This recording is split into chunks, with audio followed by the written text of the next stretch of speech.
नमस्कार, मैं हूं प्रियंका शर्मा और दुनियादारी में आपका स्वागत है। भारतीय स्वतंत्रता संग्राम का एक अहम अंग व बहादुर महिलाएं भी रही हैं, जिन्होंने अपने शौर्य और पराक्रम से इतिहास में अपना नाम रोशन किया है। इन्हीं महिलाओं में सबसे अग्रणी मानी जाती हैं झांसी की रानी लक्ष्मीबाई। भारत में जब भी महिलाओं के सशक्तिकरण की बात होती है तो महान वीरांगना रानी लक्ष्मीबाई की चर्चा जरूर होती है। रानी लक्ष्मीबाई न सिर्फ एक नाम है बल्कि वह एक आदर्श भी है। देश के पहले स्वतंत्रता संग्राम में महत्वपूर्ण भूमिका निभाने वाली रानी लक्ष्मीबाई का जन्म 19 नवंबर 1828 को वाराणसी जिले में एक मराठी परिवार में हुआ। उनके पिता का नाम मोरोपंत तांबे और माता का नाम भागीरथी था। रानी लक्ष्मीबाई के बचपन का नाम मणिकर्णिका था, पर परिवार वाले उन्हें स्नेह से मनु पुकारते थे। उनके माता पिता महाराष्ट्र से संबंध रखते थे। जब लक्ष्मीबाई मात्र 4 साल की थीं, तभी उनकी माता का स्वर्गवास हो गया। मां के निधन के बाद घर में मनु की देखभाल के लिए कोई नहीं था, इसीलिए उनके पिता उन्हें अपने साथ बाजीराव के दरबार में ले गए। वहां मनु के स्वभाव ने सबका मन मोह लिया और लोग उन्हें प्यार से छबीली कहने लगे। उनके पिता मोरोपंत तांबे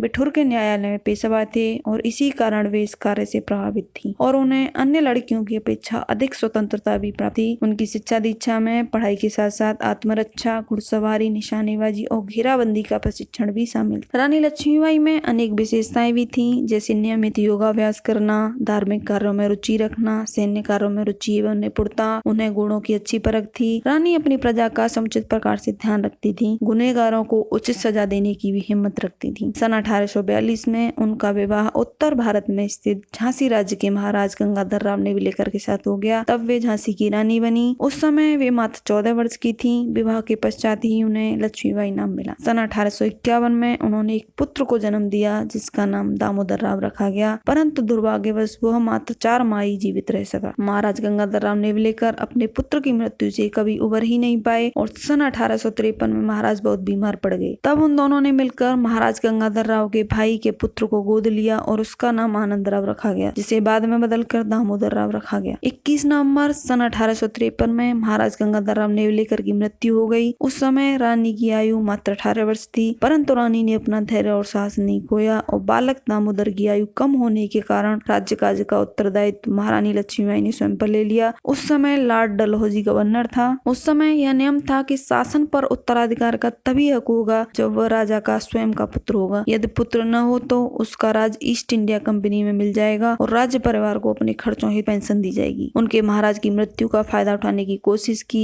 वह झांसी को ब्रिटिश राज्य में मिलाना चाहता था। उसका कहना था कि महाराज गंगाधर राव नेवलेकर और महारानी लक्ष्मीबाई की अपनी कोई संतान नहीं है और उसने इस प्रकार गोद लिए गए पुत्र को राज्य का उत्तराधिकारी मानने से इनकार कर दिया। 7 मार्च 1854 को ब्रिटिश सरकार ने एक सरकारी गजट जारी किया, जिसके अनुसार झांसी को ब्रिटिश साम्राज्य में मिलाने का आदेश दे दिया गया। लेकिन रानी लक्ष्मीबाई को ये मंजूर नहीं था और उन्होंने अंग्रेजों के विरुद्ध युद्ध का बिगुल बजा दिया और घोषणा कर दी कि मैं अपनी झांसी अंग्रेजों को नहीं दूंगा। 2 सप्ताह तक उनके बीच लड़ाई चलती रही। अंग्रेजों की सेना ने झांसी को चारों ओर से घेर लिया। मार्च 1858 में अंग्रेजों ने भारी बमबारी शुरू कर दी। अंग्रेजों की टुकड़ियां किले में प्रवेश कर गईं और मार्ग में आने वाले हर आदमी या औरत को मार दिया। 2 सप्ताह तक उनके बीच लड़ाई चलती रही और अंग्रेजों ने झांसी पर अधिकार कर लिया। हालांकि रानी लक्ष्मीबाई किसी तरह अपने घोड़े बादल पर बैठकर अपने बेटे को अपनी पीठ पर बांधकर किले से बच निकली, लेकिन रास्ते में उनके प्रिय घोड़े बादल की मौत हो गई। उन्होंने कालपी में शरण ली, जहां पर वो महान योद्धा तात्या टोपे से मिली। 22 मई को अंग्रेजों ने कालपी पर भी आक्रमण कर दिया और रानी लक्ष्मीबाई के नेतृत्व में तात्या टोपे की सेना हार गई और रानी लक्ष्मीबाई और तात्या टोपे को ग्वालियर की तरफ भागना पड़ा। रानी लक्ष्मीबाई ने कुछ अन्य राज्यों की मदद से